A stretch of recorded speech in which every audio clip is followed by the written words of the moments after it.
ಮಾಡ್ಕೊಂಡು ಬರ್ತಾ ಇದ್ದೀವಿ ಅಂತ ಒಬ್ಬ ಅಧಿಕಾರಿನೂ ಬಂದಿಲ್ಲಲ್ಲ ಅಂದ್ರೆ ಈ ರಾಜ್ಯದಲ್ಲಿ ಯಾವ ರೀತಿಯ ಸರ್ಕಾರ ನಡೀತಾ ಇದೆ?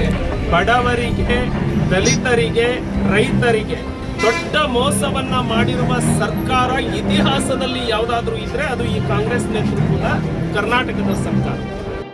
ಕುಡ್ಚಿ ಮಾಜಿ ಶಾಸಕ ಹಾಗೂ ಬಿಜೆಪಿ ರಾಜ್ಯ ಪ್ರಧಾನ ಕಾರ್ಯದರ್ಶಿ ಪಿ ರಾಜೀವ್ ಅವರು ಆಕ್ರೋಶ ವ್ಯಕ್ತಪಡಿಸಿದ್ದು, ರಾಜ್ಯ ಸರ್ಕಾರ ಇಂಜಿನಿಯರ್ಗಳ ಮುಖಾಂತರ ವಸತಿ ಹಂಚಿಕೆಯಲ್ಲಿ ಹಣ ವಸೂಲಿ ಮಾಡುತ್ತಿದೆ.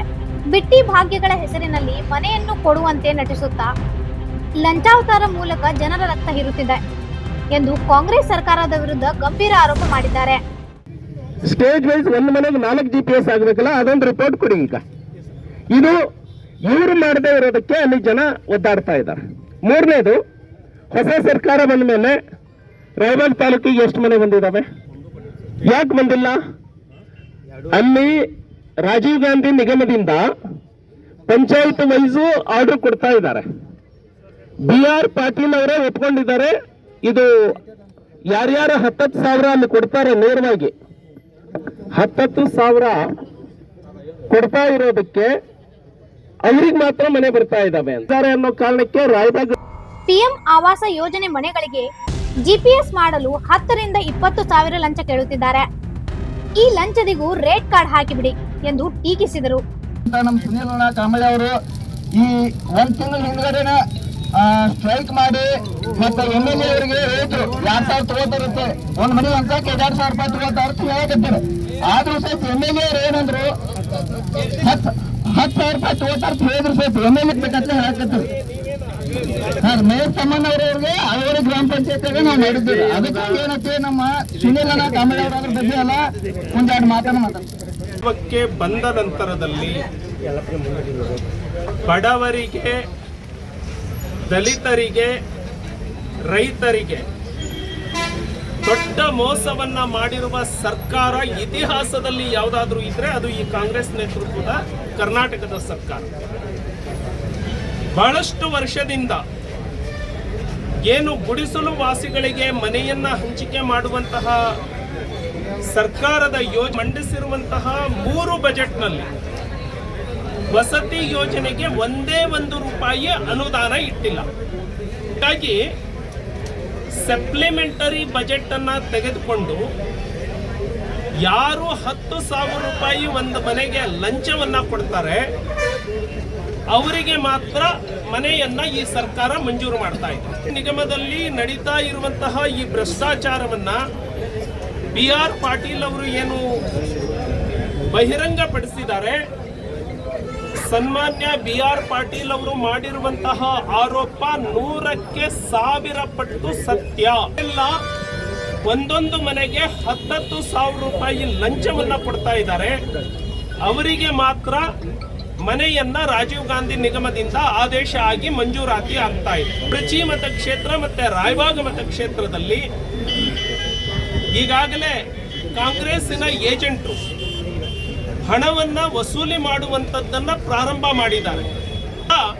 ಅಲ್ಲಿ ದುಡ್ಡು ಕೊಟ್ಟು ಮಂಜೂರು ಮಾಡಿಸ್ಕೊಂಡು ಬರ್ತೇವೆ ಅಂತ ಹೇಳಿ ಬಡವರ ಕಡೆ ಹಣವನ್ನ ವಸೂಲಿ ಮಾಡಲಿಕ್ಕೆ ಪ್ರಾರಂಭ ಮಾಡಿದ್ದಾರೆ. ಆದ್ರೆ ಇಲ್ಲಿ 20,000 ಕೇಳ್ತಾ ಇದ್ದಾರೆ ಅಂತ ಹೇಳಿ ನನಗೆ ಮಾಹಿತಿ ಬಂದಿದೆ. ₹10,000 ಜಮೀರ್ ಅಹಮದ್ಗೆ, ₹10,000 ಇಲ್ಲಿಯ ಏಜೆಂಟ್ಗೆ ಅಂತ ಹೇಳಿ ಇಟ್ಕೊಂಡಿರ್ಬೇಕು ಅವರು ಲೆಕ್ಕವನ್ನ. ಎರಡನೇದಾಗಿ ಇಲಾಖೆಯಲ್ಲಿ ಎಷ್ಟು ದೊಡ್ಡ ಭ್ರಷ್ಟಾಚಾರ ಇದೆ ಅಂದ್ರೆ, ಪ್ರಧಾನಮಂತ್ರಿ ಆವಾಸ್ ಯೋಜನೆಯಲ್ಲಿ ರಾಯಬಾಗ ತಾಲೂಕಿಗೆ 2 ಮತಕ್ಷೇತ್ರ ಸೇರಿ ರಾಯಬಾಗ ತಾಲೂಕಿಗೆ 14,000 ಮನೆಗಳು ಮಂಜೂರಾಗಿದ್ದಾವೆ ಅಂತ ಮಾಹಿತಿ ಇದೆ.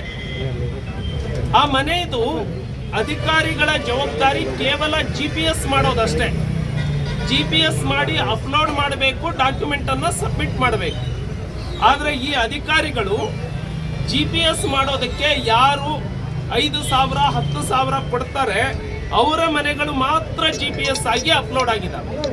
18ನೇ ತಾರೀಕು ಲಾಸ್ಟ್ ಡೇಟ್ ಇದ್ದಿದ್ರಿಂದ ಸಾವಿರಾರು ಕುಟುಂಬಗಳು, ಬಡ ಕುಟುಂಬಗಳು ಈ ಸರ್ಕಾರಕ್ಕೆ ದುಡ್ಡು ಕೊಡಲಿಕ್ಕೆ ಸಾಧ್ಯ ಆಗದೆ ಅವರು ಮನೆಯಿಂದ ವಂಚಿತರಾಗಿದ್ದಾರೆ.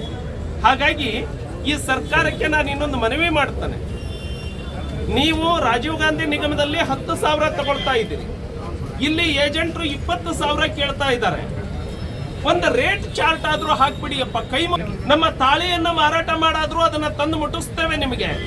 ನಿಮ್ಮ ಹೆಣದ ಮೇಲೆ ಬಡವರ ದುಡ್ಡೇ ಬೇಕು ಅನ್ನೋದಾದ್ರೆ ಚಾರ್ಟ್ ಹಾಕೊಂಡು ಬಿಡಿ.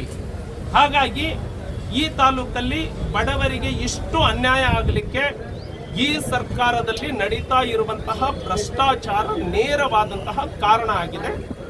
ಜಮೀರ್ ಅಹಮದ್ ಅವರು ಮಾನ ಮರ್ಯಾದೆ ಅನ್ನುವಂಥದ್ದು ಅವರಲ್ಲಿ ಕಿಂಚಿತ್ತಿದ್ದರೆ ರಾಜೀನಾಮೆಯನ್ನ ಕೊಟ್ಟು ಈ ತನಿಖೆಯನ್ನ ಎದುರಿಸಬೇಕು.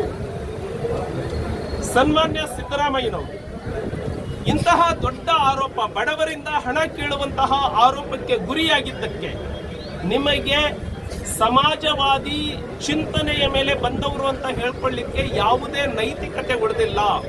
ಈ ಸರ್ಕಾರದಲ್ಲಿ ನಡೀತಾ ಇರುವಂತಹ ಭ್ರಷ್ಟಾಚಾರಕ್ಕೆ ಕನಿಷ್ಠ ಸಮಾಜದ ಮುಂದೆ ಮುಖ ತೋರಿಸ್ಕೊಳ್ಳೋ ಕಾರಣಕ್ಕಾಗಾದ್ರು ಜಮೀರ್ ಅಹಮದ್ ಅನ್ನ ಉಚ್ಚಾಟನೆ ಮಾಡಿ ತಾವು ನಾನು ಬಡವರ ಪರವಾಗಿ ಇದ್ದೇನೆ ಅಂತ ಹೇಳಿ ತೋರಿಸ್ಕೋಬೇಕು ಅಂತ ಹೇಳಿ ಅವರನ್ನ ಒತ್ತಾಯ ಮಾಡಿದ್ರು. ಈ ಬೇಡಿಕೆ ಬೆಂಬಲವಾಗಿ ಶಾಸಕ ದುರ್ಯೋಧನ್ ಐಹೊಳೆ ನೇತೃತ್ವದಲ್ಲಿ ಭರತ್ ಭಾಗವಹಿಸಿ ರೈತರೊಂದಿಗೆ ಆಕ್ರೋಶ ವ್ಯಕ್ತಪಡಿಸಿದರು.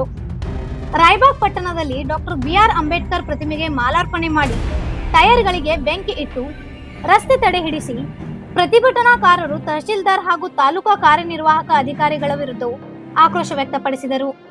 ತಾಲೂಕಾ ಪಂಚಾಯತ್ಗೆ ಬೀಗ ಹಾಕಿ ಬ್ಲಾಕ್ ಮಾಡಲಾಗಿತ್ತು. ಜುಲೈ 3ರೊಳಗೆ ಎಲ್ಲಾ ಫಲಾನುಭವಿಗಳಿಗೆ GPS ಕಾರ್ಯ ಪೂರೈಸಬೇಕು ಎಂಬುದಾಗಿ ಎಚ್ಚರಿಕೆ ನೀಡಿದ ಬಳಿಕ ಬೀಗ ತೆಗೆಯಲಾಯಿತು. Sanjeev Byakude, voice of Venugram, Raibag.